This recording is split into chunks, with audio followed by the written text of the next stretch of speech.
Bonjour et bienvenue dans cette nouvelle vidéo support de formation Word où nous allons aborder les sections du document. Vous pouvez télécharger ce fichier qui servira d'exemple dans un lien sous la vidéo. Alors, les sections servent à découper le texte en plusieurs parties. Vous pouvez vous mettre sur la page qui est ici, la page numéro 6, et vous voyez une image qui est assez large.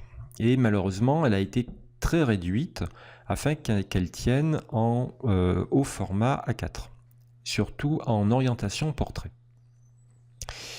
Eh bien, cette image, on aimerait la voir donc en paysage. Là, je fais un petit zoom, je régule le zoom pour que vous voyez bien que la page est en portrait.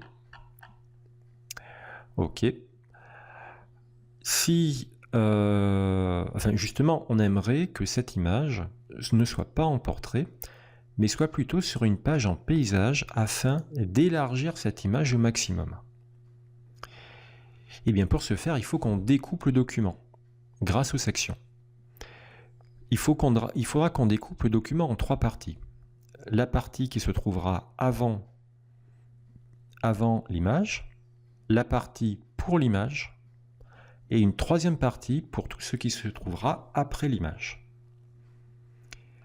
Ok, donc il nous faut trois parties, il faut donc qu'on donne 2 coups de ciseaux. Allez, j'affiche les caractères invisibles, ça va nous aider énormément pour la suite. Premier coup de ciseau, je vais le donner, allez, 1 ou 2 paragraphes au-dessus de l'image, je me mets ici, et je vais faire un tour dans Disposition, saut de page, saut de section, page suivante. Allez, je tape dedans, Quick. Là, je vois bien saut de section, page suivante.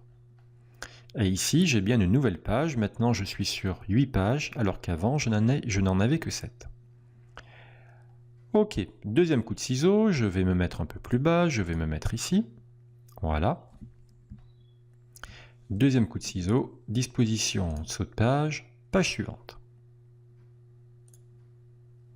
Parfait. Effectivement, respect des délais est en haut d'une page maintenant, et mon tableau est tout seul sur la page numéro 8. On va être un petit peu curieux. Accéder aux en-têtes en double-cliquant sur une en-tête. Parfait. Et regardez ce que vous avez. Section 1, section 2, et un peu plus bas, section 3. Ce qui veut dire que chaque fois que l'on a fait un saut de section, ça nous a créé une nouvelle section, ce qui est tout à fait normal. C'est le but qu'on voulait. Vous avez les en-têtes et les pieds de page qui sont indiqués avec les sections. Parce que en fait, sur la page qui sera donc en paysage, avec la photo agrandie, nous ferons en sorte d'avoir des en-têtes et des pieds de page différents. C'est aussi l'une des utilités d'avoir des sections. Alors, pour l'instant, on va s'occuper de l'orientation de la page. Je sors de l'en-tête, je double-clique dans la page, parfait. Je suis bien sur la page numéro 7, il n'y a que la page 7 sur la section 2. Alors, je peux faire Disposition, Orientation, Paysage. Je fais un petit zoom arrière et je vous laisse observer que effectivement, la dernière page, la 8, est en portrait, la page 7 où il y a la photo est en paysage et toutes les autres pages avant sont en portrait. Parfait. Allez, je fais un petit zoom. Je reviens sur ma page qui est là. Alors avant d'agrandir la photo, je vais quand même lui changer l'habillage. Je vais mettre devant le texte. De toute façon, il n'y a rien sur la page. Il n'y a aucun texte sur la page 7. Ok, ce qui veut dire que maintenant, je vais pouvoir l'élargir. Toc, voilà. Je la centre un petit peu et elle sera enfin lisible. Un petit peu plus haut encore. Voilà. Même j'y vais encore franchement. Voilà. En fait, je ne veux pas d'en-tête, je ne veux pas de pied de page sur cette page 7. Donc, c'est pas la peine que je conserve le bas. Parfait. Allez, c'est bon. Mon tableau est enfin beaucoup plus lisible qu'avant.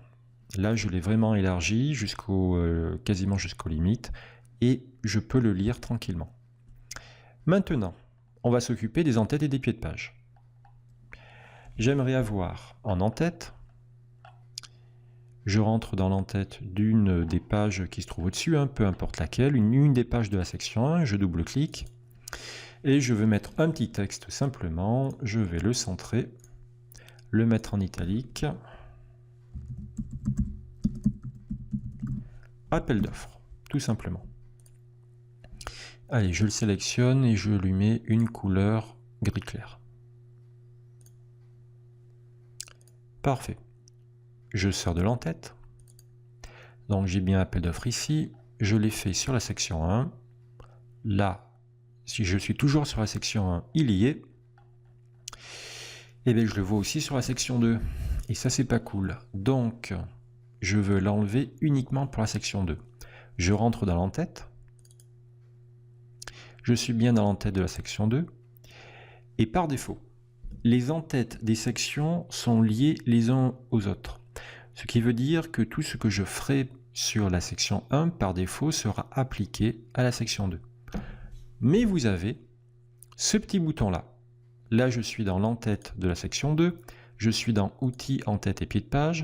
Et j'ai ce petit bouton-là qui est activé, lié au précédent.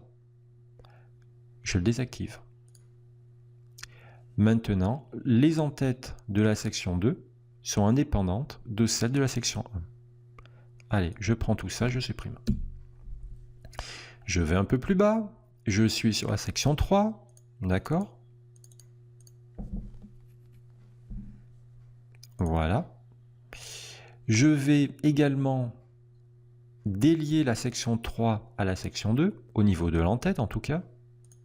Voilà. Ce qui veut dire que là, je peux parfaitement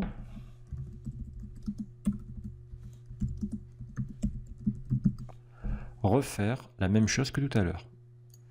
Ou vous faites un copier-coller, peu importe. Parfait.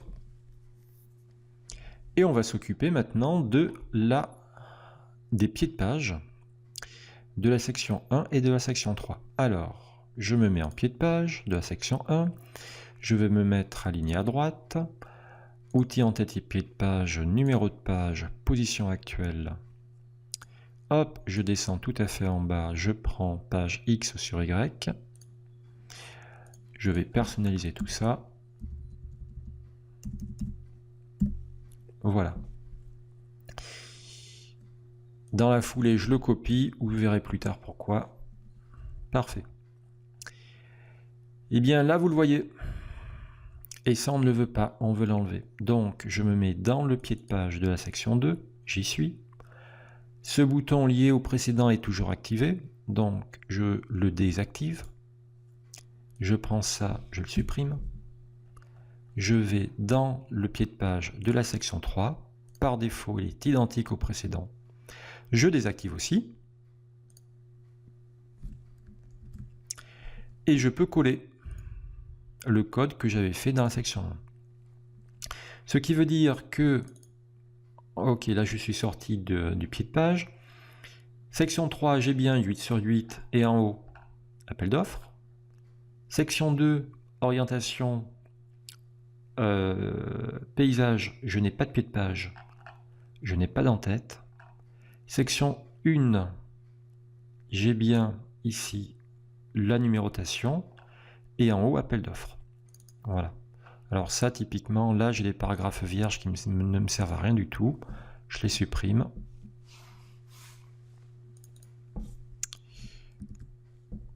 Ok.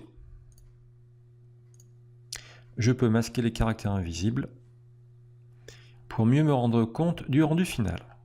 Voilà, bah écoutez, nous avons fini. Nous avons fait 3 sections. Chacune des sections peut avoir des en-têtes, des pieds de page, des orientations, des marges différentes. Et également d'autres paramètres, mais déjà ça c'est pas mal. Quelles sont les problématiques courantes que l'on rencontre? Petit 1, on est perdu, on ne sait plus du tout où on est. Donc dans ce cas-là, vous affichez les caractères invisibles, vous voyez mieux où sont les sautes de section, voire vous double-cliquez dans une en-tête ou un pied de page pour savoir dans quelle section vous êtes. Autre problème qu'ont souvent les débutants avec les sections, ce satané bouton lié au précédent, il faut le gérer individuellement pour l'en-tête et pour le pied de page. D'accord? Si vous le désactivez sur l'en-tête, ça ne va le désactiver que sur l'en-tête. Le pied de page sera toujours lié, lui. Voilà, bah écoutez, j'espère que vous avez pu refaire cette vidéo. Si vous avez réussi, je vous dis bravo et à bientôt.